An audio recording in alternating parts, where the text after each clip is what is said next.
conservador Antonis Samaras juró como primer ministro de Grecia y se prepara para encabezar un gobierno tripartidista.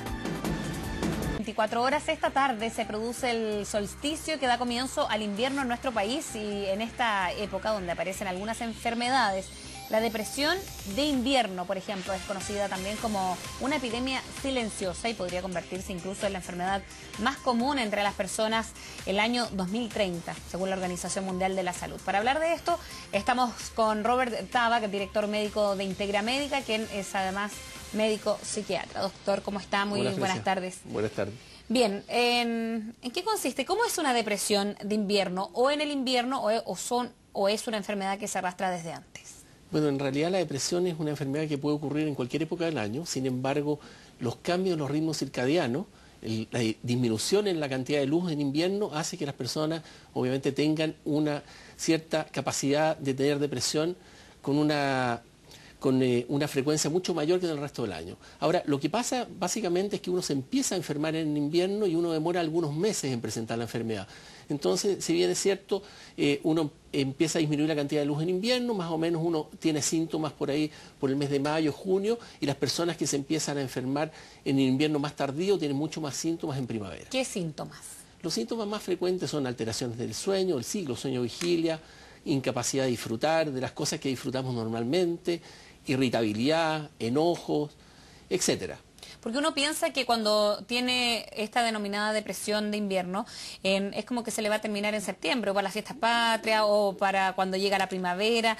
¿Es tan así o es el efecto también de la luz? Es verdad, el efecto de la luz tiene mucho que ver, pero desgraciadamente las depresiones son un poco más largas y en realidad depende de cada paciente. Hay pacientes que se recuperan bastante rápido, que se recuperan en 1, 2 o 3 meses, pero en otros es necesario mucho más tiempo y los tratamientos antidepresivos requieren entre 9 meses y 12 meses para que el paciente tenga una buena tasa de recuperación. Y es cierto que a veces aumentan o las depresiones o estos síntomas, o incluso yo he escuchado a veces que las cifras de suicidio, por ejemplo, pueden agudizarse en el mes de septiembre con la primavera. Exacto. Hay una incidencia de suicidio mucho más alta en primavera, básicamente porque estos cuadros están dados por esta enfermedad que empieza en los meses de invierno y que se desarrolla plenamente en primavera. Y básicamente dada por alteraciones de los ritmos circadianos. Actualmente sabemos que los ritmos circadianos son absolutamente imprescindibles para que se produzca una depresión. Si se alternan los ritmos circadianos... ¿Cuáles son los ritmos circadianos para ir entendiendo? Perfecto. La verdad es que los ritmos circadianos son un tipo de ritmos biológicos. Todos los seres vivos tenemos ritmos biológicos desde que nacieron los seres vivos. Los ritmos circadianos son un tipo de ritmo que para nosotros son muy importantes porque son ritmos de 24 horas.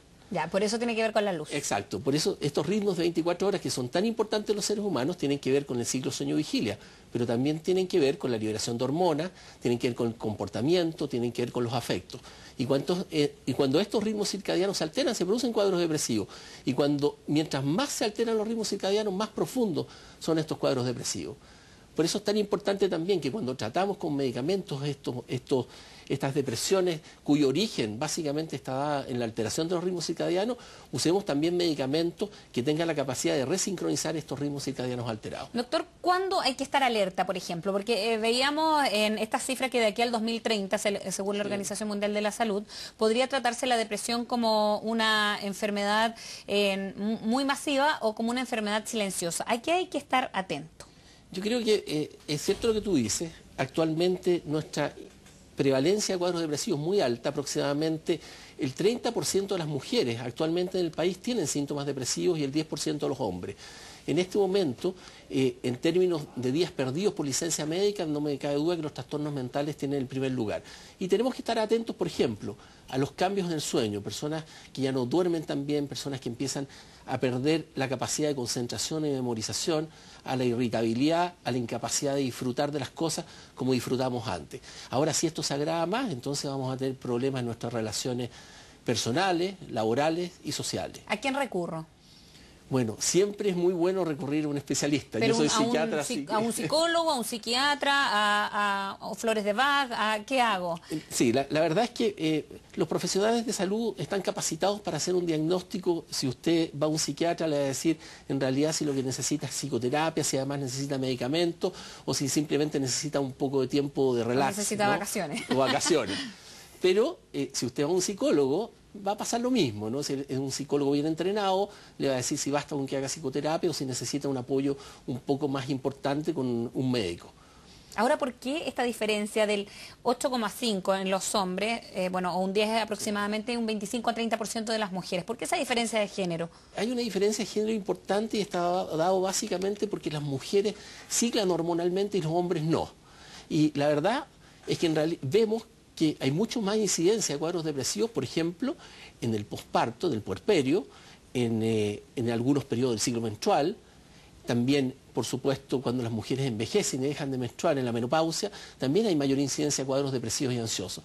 O sea, hay una relación directa entre los ritmos hormonales y la capacidad de tener depresión. Por eso los ritmos biológicos son tan importantes. Ahora, para el hombre, por ejemplo, si es cierto que es menos frecuente, puede ser a lo mejor más aguda. Los hombres son, por género, a lo mejor más introvertidos, las mujeres expresamos más. ¿Puede influir eso? Influye porque los hombres consultan más tardíamente. Entonces, el cuadro, al consultar más tardíamente, ya obviamente ha avanzado, y cuando los cuadros han avanzado, cuesta un poco más tratarlo. Se demora un poco más en responder el paciente. Entonces, cuando yo tengo algún síntoma que a mí me puede provocar alguna pregunta, porque no todos a lo mejor tienen estos síntomas y no piensan que están bajo una depresión, ¿cuándo yo sé que tengo que acudir a un especialista? Bueno, si te pasa que estás durmiendo mal es el primer síntoma. Ya, pero ¿cuánto espero? ¿2 noches, una semana? No, una semana, pero además se suman otros. Por ejemplo, tu familia te dice que estás irritable. La gente con que trabajas te dicen, oye, ¿qué te pasa? ¿Verdad? ¿Por qué frente a pequeños estímulos reaccionas tan violentamente?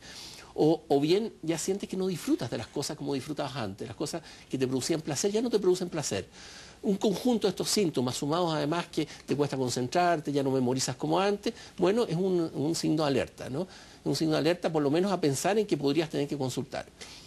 Estábamos hablando de esta depresión de invierno, como se ha llamado, pero en el fondo es una enfermedad que se puede ir arrastrando por hartos meses. ¿Qué pasa en verano? ¿Hay un fenómeno similar o muy contrastante a este? Sí, la verdad es que en verano tenemos mucho menor incidencia de cuadros depresivos. Estamos seguros que eso es porque en realidad tenemos mucho más luz. No cabe duda que la luz es un factor sincronizador de los ritmos circadianos y en la medida que tenemos más luz vemos mucho menos incidencia de estos cuadros. Así que generalmente cuando tratamos pacientes y los tratamos cerca de un año, tratamos que el término de estos tratamientos sea muy cerca al verano, porque sabemos que el verano es más seguro en términos de incidencia de cuadros depresivos. ¿Cuánto debiese durar un cuadro depresivo aproximadamente? Mira, en términos de síntomas del paciente, nosotros esperamos que el paciente tenga respuesta antes de las 12 semanas, o sea, antes de 3 meses. Sin embargo, los tratamientos deben prolongarse entre 9 meses y un año, ojalá más cerca del año que los 9 meses. ¿Y un especialista determina si debe medicarse esa persona? Va a ser relativo, ¿no?, a la depresión que esté enfrentando. Sí, y además no solamente la medicación, sino el tipo de medicación, porque hay muchas alternativas terapéuticas y la verdad que el tipo de medicación depende del paciente y del tipo de presión que tenga el paciente.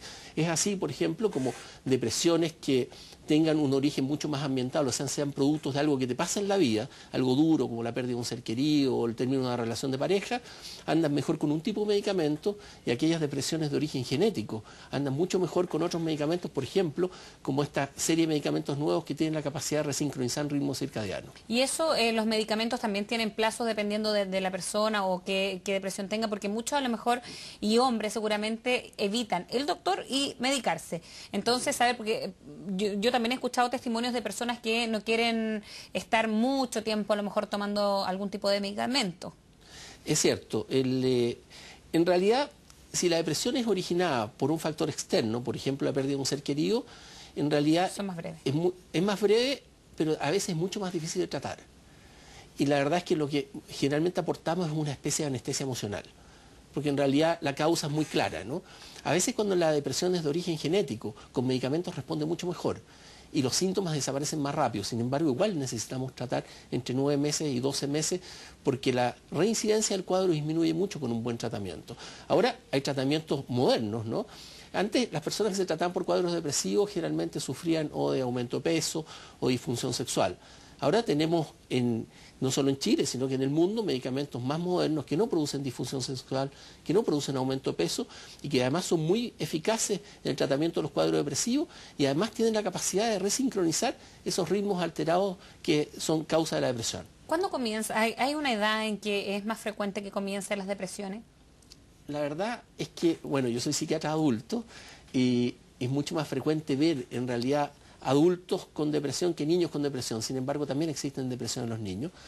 Y nosotros vemos en general cerca de la adolescencia como un punto de quiebre en el comienzo de los cuadros depresivos, tanto en hombres como mujeres.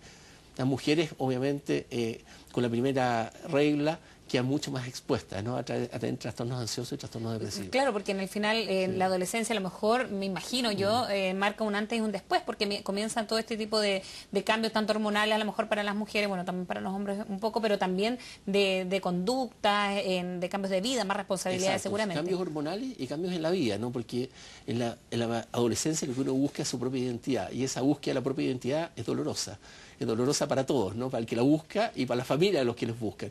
Y muchas veces se producen conflictos con los seres queridos, conflictos con tu red de apoyo social, y eso genera entonces trastornos, muchas veces de esos desencadenan en trastornos depresivos. Bien, doctor, queremos agradecerle, que tenga buenas tardes, que le vaya Gracias. bien. Bien, y nosotros seguimos revisando otras noticias, la fuerte discusión entre los senadores Alejandro Navarro del MAS y Jorge Pizarro de la Democracia Cristiana será analizada en la Comisión de Ética y Transparencia. Los parlamentarios incluso arriesgan sanciones a petición de varios parlamentarios. En una sesión especial del Senado, la instancia va a revisar